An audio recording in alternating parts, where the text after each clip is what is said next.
C'est peut-être la sanction économique la plus lourde envisagée par les Occidentaux contre la Russie. Imposer un embargo et interdire les importations de gaz et de pétrole de Russie, alors que le pays est le deuxième producteur mondial. Washington tempère néanmoins, pas de décision officielle à ce jour. Le président américain n'a pas pris de décision à ce stade au sujet d'une interdiction d'importation, d'une interdiction d'importer du pétrole de Russie, et ces discussions sont en cours en interne, et aussi avec nos homologues et partenaires en Europe et dans le monde.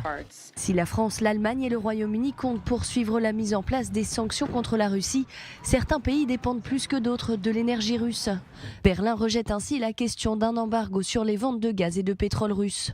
Le Kremlin emboîte le pas aux Occidentaux et menace d'augmenter le prix du pétrole à 300 $ le baril, voire même d'arrêter les exportations de gaz vers l'Europe. Il est tout à fait évident que le refus d'acheter le pétrole russe va aboutir à des conséquences catastrophiques pour le marché mondial. Nous avons tout à fait le droit de prendre une décision similaire et de mettre notre embargo sur les livraisons de gaz en Europe. Mais nous n'avons pas pris une telle décision pour le moment, bien que les hommes politiques européens nous poussent à cela avec leurs déclarations et accusations.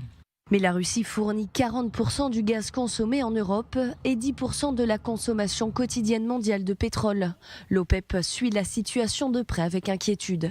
Nous n'avons aucun contrôle sur les événements actuels car la géopolitique a dépassé le marché et dicte le rythme du marché.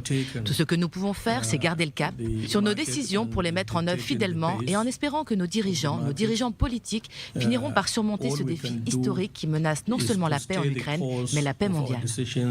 En attendant, les prix des hydrocarbures se sont déjà envolés. Le prix du baril de Brent frôle désormais les 140 $ et se rapproche de son record absolu de 2008. Conséquence directe, rien ne va plus sur les marchés boursiers.